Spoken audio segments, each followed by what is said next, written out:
मैंने वोट दिया था, पिछले जो पार्षद जीते थे एसपी सिंह बघेल जी, उनको मैंने वोट दिया था बीजेपी पे। हमारे पर मान्य नहीं हुआ। पर वो मानने नहीं जाएगा, क्योंकि हमारा मानना वही जाएगा कि हम हाथी पे देके आए हैं, तुम जाटव हो, तुम हाथी पे वोट दिया होगा। अब चंद्रशेखर भैया को हम छोटी छोटी सी परेशानियों को हमारी वो समझते हैं। अब हमारे समाज से अब कुलदीप भैया खड़े हुए हैं, तो उनको हम सपोर्ट नहीं करेंगे तो कौन करेगा। तो एक ही वो है निश्चय कि पहले हम अपनी बहन जी को देते सपोर्ट करते थे, अब बहन जी हमारी उसमें नहीं है पक्ष में, तो अब हम भाई को देंगे सपोर्ट। बहन जी पक्ष में है तो आपके कितना करें आपके लिए, बहुत सारा तो किया, अभी आपको हमारे क्या पक्ष कमी में लग तो रही है, हमारे पक्ष में तो है, हाँ। पर शायद सरकार से वो नहीं है इस समय, यानी कि चुनाव चिन्ह में कोई वो नहीं दे रही है। समय भैया को ज़्यादा उछाड़ चल रहा है। अब जो हम देखते हैं अभी उसमें, तो मुझे तो उनका नाम उछड़ के आया बस, खाली अपनी पार्टी कुलदीप। नमस्कार, इस वक्त मेरी मौजूदगी आगरा कैंट विधानसभा में है, जो कि बहुत ही चर्चित विधानसभा है। आगरा कैंट विधानसभा एक सुरक्षित विधानसभा है और हमारी जो चुनाव यात्रा चल रही है, और हमने आगरा ग्रामीण विधानसभा कवर कर ली है और अभी हम आगरा कैंट में आ चुके हैं और जानेंगे कि उत्तर प्रदेश विधानसभा चुनाव का माहौल क्या है, आखिर कौन बनेगा मुख्यमंत्री और कौन बनेगा आगरा कैंट से विधायक। ये सारी बातों के साथ इन बहुत सारे लोगों से हम बात करेंगे। देखिए किस तरीके से यहाँ बहुत सारे लोग हमारे साथ खड़े हुए हैं, और जिस व्यक्ति जो भी बहुत सारे लोग अपनी राय देंगे, उससे पहले हम आपको बता दें, ये यहाँ से वर्तमान विधायक हैं जीएस धर्मेश। इनके बारे में जानेंगे कि इन्होंने क्या कुछ विकास कार्य किए हैं, और इनको 1,17,000 वोट मिले थे और ये जीते थे। सपा दूसरे नंबर पर 69,000 वोट पाकर रही। वहीं बहुजन समाज पार्टी से भारतेंदु अरुण 54,000 वोट पाकर तीसरे स्थान पर रहे। बहुजन समाज पार्टी लगातार 3 बार यहाँ से अपना विधायक बना चुकी है। सन 2002 में, सन 2007 की रही सरकार में भी बहुजन समाज पार्टी का विधायक जीता। जब समाजवादी पार्टी सरकार बनी तब भी बहुजन समाज पार्टी का विधायक यहाँ से जीता था। यहाँ से बहुत सारे लोग हैं, इनसे बातचीत करेंगे। क्या नाम हुआ आपका? संजू, संजू नाम। जी जी। किस तरीके से यहाँ के जो माहौल है, जैसे कि यहाँ बहुत सारी समस्याएं मैं देख पा रहा हूँ, नाले की गंदी नालियाँ पड़ी हैं, टूटी सड़कें पड़ी हैं, ये क्यों नहीं हो पा रहे हैं? अरे नाके नहीं है, सभासद और विधायक सही नहीं है, हमें मिले ही नहीं है, वोट ले आते हैं और कुछ काम करते ही नहीं है जी। बस। अच्छा, ये जो हमारी एक यात्रा चल रही है, चुनाव यात्रा, जिसमें ये जानेंगे कि कौन बनेगा यूपी का मुख्यमंत्री, कौन बनेगा विधायक। हम उससे पहले ये भी जानेंगे कि यहाँ के जो वर्तमान विधायक हैं जीएस धर्मेश, उन्होंने आपके लिए क्या कुछ किया? हमारे लिए कुछ नहीं करा है, कुछ भी नहीं करा है, कुछ भी नहीं करा है।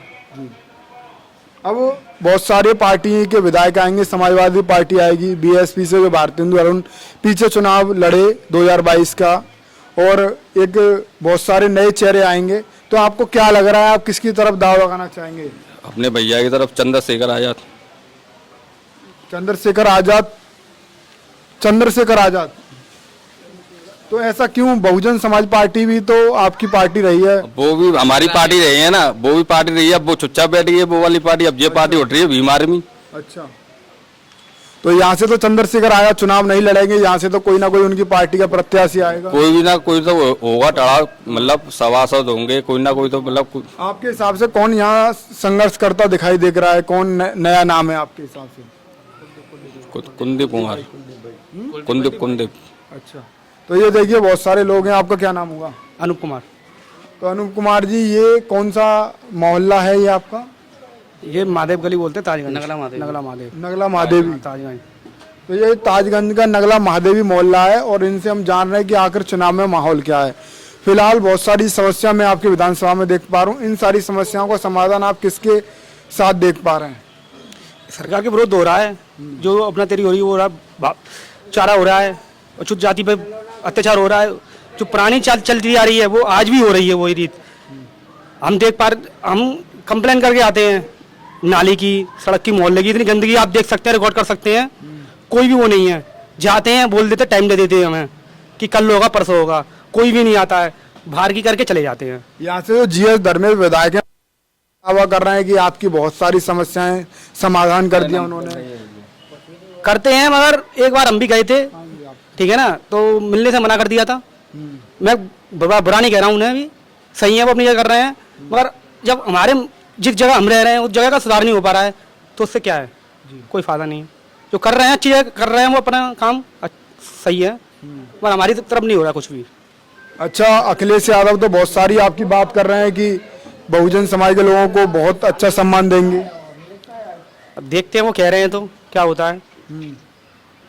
अब कहने से तो वो भी कह के चले जाते हैं, हर कोई आता है जो वादा ही करके जाता है और करता कोई कुछ नहीं है। अच्छा, तो यहाँ बीएसपी से 3 बार विधायक जीता, तो उनकी सरकार में क्या कुछ आपके लिए हुआ? देखो, जब उस समय वो बने थे तब शायद मुझे इतना होश नहीं है, ठीक है ना, मगर सुना है मैंने लोगों से कि बहुत कुछ हुआ था। ये मेरे पास अभी भी खंडर का रोड का करंजे का फोटो रखा है अभी भी। जब इस समय ये 6 साल तक ये बंजर डरी थी ये, ठीक है ना, तोड़ के चले गए थे, कोई सुनवाई नहीं थी, कुछ नहीं था। काफी पुरानी बता रहा हूँ, ठीक है ना। और उसके बाद कि शायद अखिलेश की सरकार थी जब जाके खरंजा बना था, ठीक है तो ना। आप अखिलेश की सरकार की तरफ जाएंगे फिर? नहीं नहीं नहीं, मैं किसी तरफ नहीं हूँ, ठीक है ना, मैं कोई वो नहीं हूँ, सिर्फ जाऊँ मैं, ठीक है ना। बस हमारा तो एक ही वो है निश्चय कि पहले हम अपनी बहन जी को देते थे, सपोर्ट करते थे। अब बहन जी हमारी उसमें नहीं है, पक्ष में, तो अब हम भाई को देंगे सपोर्ट। बहन जी पक्ष में है तो आपके कितना करें आपके लिए? बहुत सारा तो किया, अभी आपको क्या कमी में तो है, हमारे पक्ष में तो है, हाँ। पर शायद सरकार से वो नहीं है इस समय, यानी कि चुनाव चिन्ह में कोई वो नहीं दे रही है। सर मैं भैया को ज्यादा उछाल चल रहा है, अच्छा, तो भैया को सपोर्ट करेंगे हम पूरी तरीके कौन से। भैया? चंद्रशेखर भाई। अच्छा, तो मतलब आपका कहने का ये है कि बहन जी ने उस समय पे बहुत सारा काम किया, पर इस समय हमारे लिए तो बहुत कुछ किया बहन जी ने उस समय, हम उनका एहसान मंद है। उन्होंने एक जीने की राह दिखाई, ठीक है ना, और जो नहीं मानते हम लोग मानते हैं। तो चंद्रशेखर भाई की तरफ आप क्यों जा रहे हैं आप? अब उनका उछाल है इस समय बढ़िया है, भाई बंदी हमारे लिए। जब भी कोई परेशानी में भाई हमारा खड़ा रहता है, रात दिखता है, दिन दिखता है, भाई हमारा तुरंत आता है। यहाँ पे तो चंद्रशेखर आजाद चुनाव नहीं लड़ेंगे, और आपकी नज़र में कोई ऐसा नया चेहरा हो जो यहाँ से जीतने लायक हो? अभी तो देखो कोई पता नहीं है, मगर इस समय कुलदीप भाई का नाम आ रहा है, और छावनी से वो लड़ेंगे, केतली से कुलदीप। उनका क्लियर हुआ? कोई क्लियर नहीं है अभी, थोड़ा थोड़ा उछल के नाम है। अच्छा, उछल का नाम है। तो वैसे अगर मैंने जैसे कि नए नए प्रत्याशी बहुत सारे आते हैं, बिना पार्टियों के आते हैं, निर्दलीय आते हैं, तो ऐसी लाइन में सबसे आगे कौन है? अभी तो कोई पता नहीं है। आपके हिसाब से, जैसे कि अभी आप कुलदीप भाई का नाम ले रहे, तो उनमें नए नए चेहरों में कौन सबसे आगे? इतना मैं बता नहीं सकता ये जिसमें कि कौन है कौन नहीं है। अभी जो हम देखते हैं अभी उसमें, तो मुझे तो उनका नाम उछल के आया बस, खाली अपनी पार्टी कुलदीप भाई का बस। अच्छा, आपका क्या नाम हुआ? सुमित भाई। क्या? सुमित। सुमित जी, यहाँ बहुत सारी समस्याएं मैंने देखी हैं, और बहुत सारे आपके जो लोग हैं वो कह रहे हैं कि कुलदीप भाई का नाम यहाँ चर्चा में है, तो क्या सच है ये? वो बिल्कुल सच है। अभी गौश चौक में कोई लड़की काट दी थी, तो हमारी टीम चंद्रशेखर भाई के संग के लोग गए थे, वहाँ पे कार्रवाई करी थी उन्होंने। अच्छा, वैसे कोई कार्रवाई होती नहीं थी वहाँ पर भी, बहुत जन गए थे, वो काम भी हुआ था, हम भी गए थे वहाँ देखने के लिए, हम भी बोले, तो वहाँ के और राठौर समाज का नहीं, ऐसा नहीं हो सकता है, वैसा नहीं हो सकता है। हमने करे, वो कार्रवाई भी हुई थी, पर ना पाई एरिया में कोई काम नहीं होता है वैसे। अच्छा, तो ये जो जीएस धर्मेंद्र विधायक आपने बना के विधानसभा में पहुंचा दिए, उनसे आप बोलिए कि बहुत सारे काम हैं, करवाइए। गए हम वहाँ पर ऑफिस में, मान लो ना बाहर खड़े हो, धूम में खड़े रहे, वो एसी में बैठे ना, ऑफिस भी है उनका, सूर्य पार्षद जी का, उनके पास भी गए। तो अभी आप नए चेहरे पे दाव लगा रहे हैं, है ना, तो अभी ये भी आपके लिए गेट ना खोलें और आप भी धूम में खड़े रहो, ऐसा लग रहा है कि ऐसा ये कुछ? ऐसा नहीं हो सकता है। अच्छा, क्या काम नहीं भरोसा करा है? भरोसा है, जब तो काम देख रहे हो, अपने भी दिख रहा है वो तो, अच्छा, बच्चों को मालूम मुझे क्या है, अच्छा, काम सही हो रहा अच्छा। यहाँ देखिए, बीएसपी की तरफ जाएंगे या संविधान बचारी समाजवादी पार्टी की तरफ जाएंगे? है। हमने पार्टी तरफ जाएंगे हम तो, चंद्रशेखर भाई की तरफ ही। अच्छा, हाँ, वो सही है बिल्कुल। और कौन यहाँ से? चंद्रशेखर भाई तो नहीं लड़ेंगे, आपके हिसाब से कौन यहाँ मजबूत चेहरा है? उनका वही कुलदीप भाई है। अच्छा, कुलदीप भाई की पक्के 90% है, वही है। आपका क्या नाम हुआ? आपका क्या नाम हुआ? आकाश।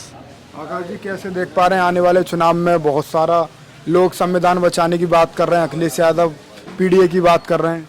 कोई नहीं बोल रहा है संविधान के बारे में, हमारे चंद्रशेखर भाई बोलते हैं संविधान के बारे में, बोलते हैं दलित लोगों के भाई के बोलते हैं, सब समाज के लिए बोलते हैं, क्योंकि चंद्रशेखर भाई आवाज़ उठाते हैं दलित लोगों के लिए और समाज सबके लिए। चंद्रशेखर भाई के अलावा मतलब कोई जात बात नहीं है भाई, जिस देखते हैं बहुजन समाज हमारा जागरूक हो और आज़ाद समाज पार्टी बने 2027 में। नहीं, जो लक्ष्मण यादव है, वो नाम सुना हुआ आपने, वो कहते हैं कि संविधान बचाने की लड़ाई सिर्फ अखिलेश यादव लड़ रहे हैं, तो ये कितनी सच्चाई है? जो कुछ सच्चा नहीं है, जो तो मैं से मानता ही नहीं हूँ। अखिलेश भाई बोलते हैं, हमारे चंद्रशेखर भाई बोलते हैं संविधान के बारे में। देखिए बहुत सारे लोग हैं मेरे साथ, इनसे मैं बातचीत कर रहा हूं और यहाँ से तो चंद्रशेखर आजाद चुनाव नहीं लड़ेंगे, उनका कोई कैंडिडेट ही चुनाव लड़ेगा। तो यहाँ बहुत सारे कैंडिडेट आए, भारतेंदु अरुण बीएसपी से आएंगे, जीएस धर्मेश जो विधायक हैं वर्तमान वो भी आएंगे और बहुत सारे नए चेहरे आएंगे। तो आप किसकी तरफ दाव लगाना चाहेंगे ऐसे? हमारे कुलदीप भैया की तरफ जाएंगे हम तो। कुलदीप भैया के बारे में क्या है, मतलब ये कैसे? हमारे कुलदीप भैया विधायक का चुनाव लड़ेंगे। डॉक्टर धर्मेश है, धर्मेश से बोलते हैं उनसे, क्योंकि हम उनके पास जाते हैं, जाएंगे किस काम के लिए। तुमने हमें वोट दिया ही नहीं, हमें वोट नहीं दिया तो तुम कैसे जीते फिर? हैं, फिर तुम कैसे जीते? विधायक का चुनाव कैसे जीते? हमने वोट ही नहीं दिया तो तुम कहाँ से जीते? हमारा ये बोलता है। आप लोग सब जाते होंगे, हम भी जाते हैं, तो ये बोलते हैं आपने हमें वोट नहीं दिया, फिर आप विधायक कहाँ से बन गए ये बताओ मुझे। तो अभी मैं देख पा रहा हूँ कि किस तरीके से यहाँ चुनावी माहौल है, पर ये जो कुलदीप सिंह का आप जो नाम ले रहे हैं, अभी इनकी पार्टी से कोई टिकट क्लियर तो नहीं हुआ है? हो जाएगा, आगे हो जाएगा अभी। अच्छा, अभी तो समय है। हाँ बिल्कुल। ऐसा क्यों कह रहे हैं कि आप उन्हीं को उम्मीद है? बहुत सारे लोग लड़ेंगे चुनाव, तो मैदान में आएंगे। आने वाले समय में 2027 में चंद्रशेखर भाई मुख्यमंत्री बनेंगे। अच्छा, ये माहौल है यहाँ? ये माहौल है। युवा लोग भी मेरे साथ जुड़े हैं। आपका क्या नाम हुआ? मेरा नाम पंकज है। तो आपका क्या उम्र हो गया? हाँ वोट वगैरह बन हाँ गया? हाँ, तो पहली बार वोट करेंगे इस बार कैसे? मैं तीसरी बार वोट करूँगा। अच्छा, तीसरी बार। आपने पिछले 2 चुनावों में कैसे वोट और क्या सोचकर वोट किया था? तो यही कि नाली खरंजे बनेंगे और स्कूलों में शिक्षा सही मिलेगी बच्चों को, ये सोच के वोट किया। तो क्या ये सब हो पाया? नहीं लगता तो नहीं है, कुछ हो नहीं पा रहा है। तो क्या लग रहा है इन सारी समस्याओं का समाधान कौन कर पाएगा यहाँ पे? अपने बड़े भाई चंद्रशेखर आजाद जी करेंगे, वही हमारे लिए आवाज़ उठाते हैं, हर कदम पे हमारे साथ खड़े हुए हैं, हर जगह पर। चंद्रशेखर भाई तो नहीं लड़ेंगे ना यहाँ से चुनाव, यहाँ से तो विधायक और कोई लड़ेगा। यहाँ से अपने कुलदीप भैया हैं जो हमारी हर परेशानी में, जैसे भी कोई परेशानी होती है तुरंत आते हैं, जैसे भी सुनते हैं कि यहाँ पे कोई दिक्कत है तुरंत आते हैं, आधी रात को आते हैं। अच्छा, तो जीएस धर्मेश आपने विधायक बनाए, वो भी आपने ये सोच के बनाया हुआ कि आधी रात को आएंगे, पर वो तो आपकी आधी रात नहीं आ रहे। जी यार, कोई ऐसा नहीं होता कि मुसीबत में साथ दे। अब वो अपने जब से उनका समय था जब आए, अब उसके बाद में अब दिखाई नहीं देते। अच्छा, क्या नाम हुआ भैया आपका? मेरा नाम राहुल है, मैं ताजगंज क्षेत्र में रहता हूँ। और जैसा कि आप सवाल पूछ रहे हैं वोटिंग को लेके और इस मुद्दे को लेके कि हम किसको यहाँ पे चुनाव में खड़ा देखते हैं, तो हम किसको वोट करेंगे जो हमारे आगे समय में भविष्य में काम आता है, तो चंद्रशेखर भैया को हम सपोर्ट कर रहे हैं।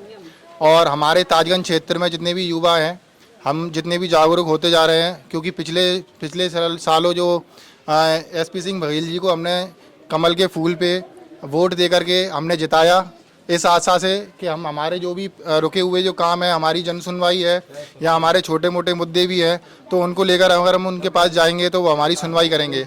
लेकिन हम जिस कास्ट से आते हैं, जाटव समाज से आते हैं, तो हमें नहीं लगता कि हम उनके पास जाएंगे और समस्याओं का समाधान होगा, क्योंकि हमारे आसपास जो इस समय अभी भी आप देखेंगे तो जितनी गंदगी इस समय मौजूद है, तो हम अपने पार्षद के पास भी अगर जाते हैं, वो भी बीजेपी पार्टी से ही हैं, जो हमारे ताजगंज क्षेत्र के जो विधायक पार्षद हैं, उनके पास हम अपनी समस्याओं को लेके जाते हैं, तो हमें इस तरीके से भगा दिया जाता है कि तुमने तो हमें वोट ही नहीं दिया है, तुम जाटव हो। अब जाटव इस जाटव समाज के लोग इस बात को लेकर भी बदनाम है कि अब मैं पक्का वादा करके कहता हूं कि पिछली साल जो मैंने वोट दिया था, पिछले जो पार्षद जीते थे एसपी सिंह बघेल जी, उनको मैंने वोट दिया था बीजेपी पे, पर मान्य नहीं हुआ। पर वो मान्य नहीं जाएगा, क्योंकि हमारा मानना वही जाएगा कि हम हाथी पे दे के आए हैं, तुम जाटव हो, तुम हाथी पे वोट दिया होगा। पर वो चीज़ अब हमारा युवा थोड़ा जागरूक हो रहा है, तो हम क्या करेंगे, हम मायावती को ना जिता करके अब चंद्रशेखर जो हमारी आशा बने हुए हैं, तो हम उनको वोट देंगे। तो अब ऐसे ही हम जाटव बदनाम है, तो हम वोट दे करके क्यों ना बदनाम हो, तो जिससे लोगों को जागरूक आगे जितने भी युवा हमारे और युवा नेता बने हैं, और कुलदीप भैया हमारे यहाँ पे विधायक के तौर पे खड़े हुए हैं ताजगंज में, तो हम उनको सपोर्ट करेंगे पूरा। और हमारे समाज के जितने भी लोग हैं, मैं उनसे भी यही कहना चाहूँगा, उनको ज़्यादा से ज़्यादा वोट दें आप, और उनके हमें आशा है कि वो हमारे छोटे मोटे मुद्दों को भी समझेंगे और हमारी परेशानियों को तो वो समझेंगे ही, क्योंकि हमारे समाज के हैं और हमारे साथ आधी रात को भी खड़े हुए हैं, तो हम तो पूरा सपोर्ट उन्हीं को देंगे। नहीं, अभी तो उनका कोई टिकट विकेट क्लियर नहीं हुआ है, फिर भी इतनी चर्चा हो रही है उनके नाम की। अब चर्चा तो उनकी होगी, क्योंकि हमारे समाज में से कोई ना कोई तो खड़ा होगा ही। अब चंद्रशेखर भैया को हम छोटी छोटी सी परेशानियों को हमारी वो समझते हैं, चंद्रशेखर भैया को। अब वो तो यहाँ का चुनाव नहीं लड़ेंगे, अब किसी ना किसी को तो खड़ा होना पड़ेगा। अब हमारे समाज से ही अब कुलदीप भैया खड़े हुए हैं, तो उनको हम सपोर्ट नहीं करेंगे तो कौन करेगा। नहीं, वो तो अभी तैयारी कर रहे हैं ना, अभी क्लियर थोड़ी ना हुआ है उनका। अब क्लियर नहीं हुआ है तो किसी ना किसी को खड़ा होना पड़ेगा, और जो हमारी परेशानी को समझेगा हम उसके साथ हैं। देखिए यहाँ बहुत सारे लोग थे। और ये कौन सा मोहल्ला था? ये नगला महादेव।